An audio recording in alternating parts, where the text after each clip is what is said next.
Wildfire. You knew it was coming and now it's here. Smoke has blotted out the sun and it stings your eyes.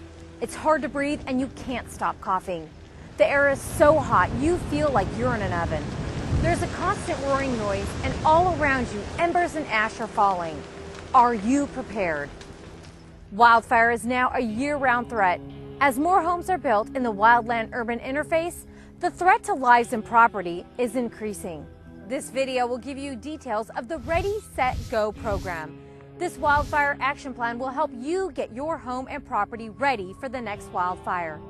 It will show how to set up an evacuation kit and plan so you can go at a moment's notice, well ahead of the advancing wildfire. We will also give you some survival tips in case you are trapped by the wildfire.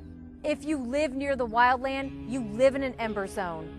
This is important to know because most homes lost during wildfires are the result of ember intrusion, not the active flame front of the wildfire. In fact, your home can be in danger from embers as much as a mile away from the fire. Thermal currents created by the fire, along with strong winds, can send embers far ahead of the flame front. The first step in our action plan is to get ready. This means creating defensible space and adding or retrofitting your home with fire-resistive building construction features. By creating defensible space, you create a buffer zone between your home and the advancing wildfire. Firefighters can use this space to protect your home and battle the fire. Start by clearing brush and other combustibles from around your home and using fire-resistant landscaping. Make sure tree limbs don't hang over your eaves. Consider removing hedges and shrubs next to your house. The plant debris that accumulates under them can fuel an ember fire. Other landscaping in your yard can also be hazardous under wildfire conditions. Wooden fences, bark used as ground cover, ornamental shrubs and trees such as eucalyptus, pine, or palms can trap embers, catch fire, and serve as a new source for embers that can threaten your home. If you live in a more rural setting, make certain you have at least a 100-foot radius of clear brush around your home and be sure you've trimmed any plants that could trap embers. Along with creating defensible space, you must prepare your home in the event of a wildfire. This includes adding or retrofitting your home with fire-resistive building construction features. Your roof is the most vulnerable part of your home because it offers a wide landing zone for embers and many possible areas of combustion. If you still have a wood shake shingle roof, consider replacing it with fire-resistant materials like composition or tile. If you have a tile roof, use bird stops to plug the end tiles to prevent embers from flying and starting a fire under the tiles. Clean leaf litter and debris from gutters and corners of your roof. Vents on homes are particularly vulnerable to flying embers. Cover all vent openings with 1/8-inch metal mesh. Don't use fiberglass or plastic mesh because they can melt and burn. Heat from a wildfire can cause windows to break even before the home ignites. This allows the burning embers to enter and start fires inside your home. Install dual-paned windows to prevent this. Consider tempered glass on the exterior pane as added protection. Wooden decks and patio covers are also vulnerable to falling and blowing embers. Use heavy timber or non-flammable construction materials for your deck or patio cover. Enclose the underside of balconies and decks with fire-resistant materials to prevent embers from blowing underneath, lodging, and starting a fire. Keep your deck clear of combustible items such as baskets, firewood, and other easily ignited materials. Firefighters need to be able to find you under the terrible conditions caused by wildfire. Rural residents, make sure your address is visible on your home, not just on your mailbox by the road.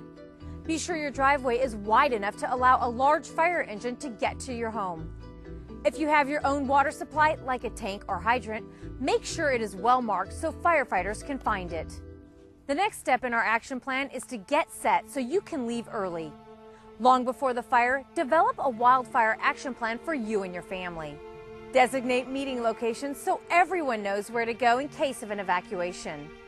Make sure to plan several escape routes to the designated meeting location. Assemble an emergency supply kit as recommended by the American Red Cross. You should have one of these kits in your home as well as in your car. Have the 6 Ps ready in case you need to evacuate. people and pets. Is your family ready? Do you have an evacuation plan in place? Papers, phone numbers, and important documents. Make sure all your important papers are handy, ready to grab and go. Prescriptions, vitamins, and eyeglasses. If you take medications, make sure you have enough packed to last you the entire time you might be evacuated. Pictures and irreplaceable memorabilia. Many of our possessions can be replaced, but there are some that have such sentimental value you don't want to lose them. Make sure you identify these possessions and have them packed and ready to go in case of an evacuation. Personal computer. We live in a digital age. Make sure to take your computers or hard drives with you in case of an evacuation so you don't lose that valuable information. Plastic, credit cards, ATM cards, and cash. Make sure to have these handy in case you need to make purchases while evacuated. There's smoke in the air, the fire is approaching. This is the time you need to maintain your situational awareness. Stay close to your home, drink plenty of water, and keep an eye on your family and pets. Stay tuned to your local TV or radio stations for the latest updates. Check the fire department website. There are a few things you need to do outside as the fire approaches and before any evacuation is ordered.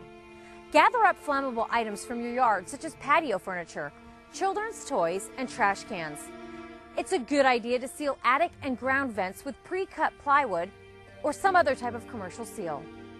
Turn off any propane tanks, connect garden hoses to the taps, and turn on your exterior lights. Make sure to have the 6 P's packed. Back your car into your garage or driveway so you're set for a quick and early evacuation. Inside your home, shut all the windows and doors, but leave them unlocked. Remove any flammable window coverings. Close the shutters and heavy-duty shades. Move flammable furniture to the center of the room, away from windows and doors. Shut off the air conditioning and attic fans. Leave your lights on so firefighters can see your house in the smoky conditions. The third and final step in